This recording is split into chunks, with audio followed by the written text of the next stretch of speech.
ذالک الکتاب لا ریب فیہ صدق اللہ مولانا العظیم۔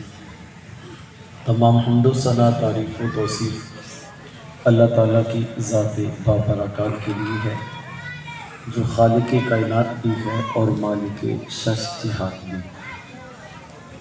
اللہ تعالیٰ کی حمد و ثنا کے بعد اللہ کے پیارے، امت کے سہارے، رب کے محبوب، دانۂ غیوب، مالک رقاب و امم، فخر عرب و عجم، والی کون و مقام، سیاہ لامکان، سید انس و جان، سرور لالا رخاں، شہنشاہ حسینہ، تتمہ دوراں، جلوہ صبح ازل، نور ذات لم یزل، باعث تکوین عالم، فخر آدم و بنی آدم، صاحب علم نشرہ، معصوم آمنہ، احمد مجتبیٰ، حضرت محمد مصطفیٰ صلی اللہ علیہ وآلہ وسلم کی بارگاہ میں اپنی محبتوں ارادتوں کا خراج پیش کرنے کے بعد عالی مرتبت سامعین محترم، السلام علیکم ورحمۃ اللہ وبرکاتہ۔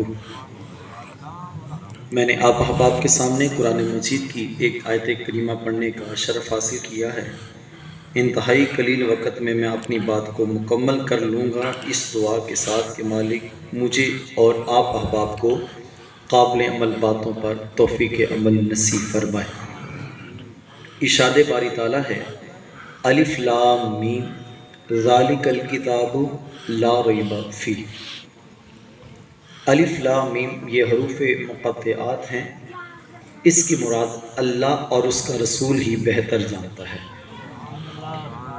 آگے ارشاد باری تعالیٰ ہے، ذالک الکتاب لا ریب فیہ، یہ وہ کتاب رحمت ہے جس میں شک نامی کوئی گنجائش نہیں ہے۔ یہ کتاب سچی کتاب ہے۔ قرآن مجید کا پہلا حق یہ ہے کہ ہر بندہ مومن اس بات کو تسلیم کرے کہ قرآن مجید کے اندر کوئی شک نہیں ہے، یہ سچی کتاب ہے، اس کا ایک ایک حرف نور بانٹتا ہے۔ یہ انسان کے نظریات جھوٹے ہو سکتے ہیں، سائنس کی تھیوری غلط ہو سکتی ہے، کسی کا لا غلط ہو سکتا ہے، لیکن قرآن مجید کا حرف کبھی بھی غلط نہیں ہو سکتا، کیونکہ ذالک الکتاب لا ریب فیہ، اور اس کے اندر ہر چیز کا علم موجود ہے۔ اس کے ہوتے ہوئے ہمیں کسی اور طرف جانے کی حاجت نہیں ہے۔ ایک بزرگ اپنے ایک مرید کو بلاتے ہیں اور اس کے ہاتھ میں ایک صندوق دیتے ہیں اور کہتے ہیں، بیٹا اس صندوق کو دریا کی موجوں کے سپرد کر دو، لیکن خیال رکھنا کہ اس کو کھول کے نہ دیکھنا۔ کامل مرید وہی ہوتا ہے جو پیر کی بات پہ عمل کرتا ہے۔ صندوق سر پہ رکھا، چل نکلا دریا کی جانب، دریا کنارے پہنچا، صندوق کو پھینکنا چاہا، لیکن منظر عجیب دیکھا۔ جو ہی صندوق کو دریا کی موجوں کے سپرد کیا تو پانی نے اسے راہیں دے دی اور اپنی آغوش میں لے لیا۔ مرید نے منظر دیکھا، معمہ حیرت لیے ہوئے پیر کی چوکھٹ پہ حاضر ہوتے اور عرض گزار ہوئے، حضرت اگر وہ منظر میں نہ دیکھتا تو کبھی بھی آپ سے سوال نہ کرتا، مجھے بتایا جائے کہ اس صندوق کے اندر اتنی مقدس شے کون سی تھی جس کو پانی نے بھی راہیں دے دی، اور پھر اگر وہ مقدس تھی تو پھر آپ نے پھینکوا کیوں دی؟ تو جناب فرمانے لگے، بیٹے تو نے منظر ہی ایسا دیکھا کہ اگر میں تجھے اس راز سے پردہ نہ اٹھاؤں، میں تجھے وہ راز نہ بتاؤں تو تیرے ذہن میں یہ خلش باقی رہے گی۔ تو کہا، جی حضرت بتایا جائے اس صندوق کے اندر کیا تھا؟ کہا، بیٹا سنو،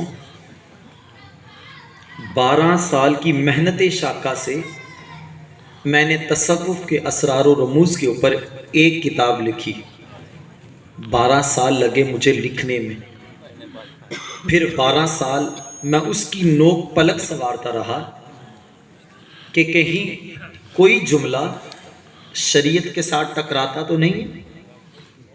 کہیں آج کا شخص جبہ کبا پہن کے وہ شریعت کی دھجیاں اڑاتا پھرے اور لوگوں کو کہتا پھرے نماز کچھ نہیں ہوتی، نماز تو دل کی ہوتی ہے، اور وہ کہتا پھرے میرے ہاتھ میں بیعت کر لو میں تمہیں جنت میں لے کے چلا جاؤں گا، یہ شخص جھوٹ بولتا ہے، یہ شریعت کا مذاق اڑاتا ہے۔ نماز دل کی نہیں ہوتی، نماز وہی ہوتی ہے جو میرے آقا نے ادا فرمائی ہے۔ سبحان اللہ، سبحان اللہ۔ تو کہا کہ میں اس کی نوک پلک سنوارتا رہا کہ کوئی شریعت کے ساتھ اس کا کوئی جملہ نہ ٹکرائے۔ 12 سال لگے لکھنے میں۔